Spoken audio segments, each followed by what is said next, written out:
Hey everybody, Wintermeat here. So this will be a real quick video talking about the upcoming Crimson Tide campaign that we are going to be playing on YouTube. And we're going to go over what the optional rules we're going to be playing with and the expansions we're going to be playing with and some of the rules clarifications we had gotten for those expansions. So as far as optional rules go, basically the terrain. Yeah, it's pretty self-explanatory. I didn't update my list here, but that one should be in red. That I kind of marked out. And then we are also going to play with variable game end. And the only other one we're going to be playing with is the Suez reroute. I won't really go into a lot of explanation about why we're going to be playing with these. I'm just going to kind of state that's what they are and give people a chance to kind of look at this video and understand why some of these things may not line up with the wording in the rules. Just to clarify, we are going to be playing with Canada at war, China at war, Latin America at war, and the Colonial Troops expansion. We were originally going to play with the Spanish Civil War, but you can watch my video where I talk about that one and give a review of it and why we opted to not play with it. But out of the ones we are going to play with, these are some clarifications we had gotten to the rules. So, Canada at war. The Queen's Own Rifles and the Patricias are referred to as militia for historically descriptive purposes only. Use of that term has no impact on the rules in any way. The Canadian wartime bonus regarding the West and East Atlantic convoy line should read warships and or submarine class units. The reference sheet does not list Lend-Lease conditions for Canada. Lend-Lease for the nation works as such. And this is just like the Great Britain. Or I constantly refer to it as the United Kingdom, even though I know that's not the right term. I'm so used to using UK, FEC, ANZAC, and then Canada. So you're going to have to deal with that. The Canadian setup chart shows placing one locked submarine in the place units box. It should show one submarine in the place units box and one submarine in the second stage box, both locked in place until Germany is at war with a major power. And then as far as China at war, KMT Elite Infantry do not suffer from attack weakness, and there is no limit to the number of supply markers which may be purchased and Lend-Leased in a single turn. And then, Latin America at war. The US player may only pay and roll for one counter-espionage per turn.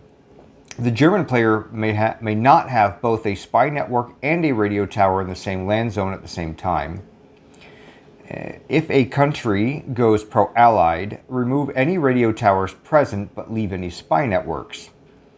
And the two options a player has when using a radio tower are A single submarine within 3 sea/land zones may gain +1 to its convoy raid die, or B, gain a +1 to any influence roll made for the country in which the tower is located and gain a +1 to a single espionage roll.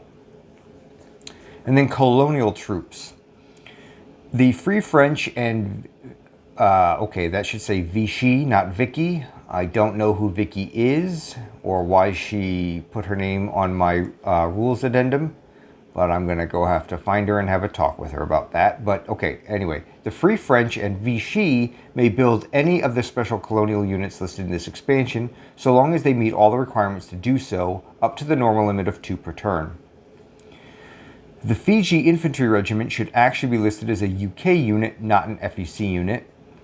The Sapai and Libyan paratroopers only use their listed ability once per game, the first time they are built.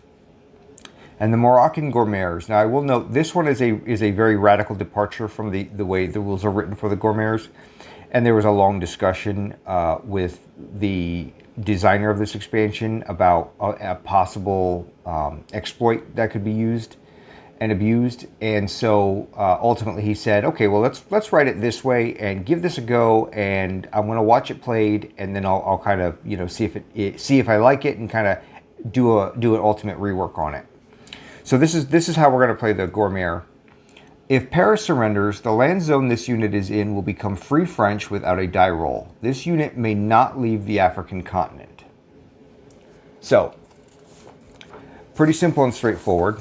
I'm doing this video because obviously a lot of questions could pop up with these expansions like, hey, wait, that's not how that reads. Well, that's because we got a clarification, so it makes more sense, or there really was a change made by the designer for a very specific reason, and he wants to see it played, so here we are playing it.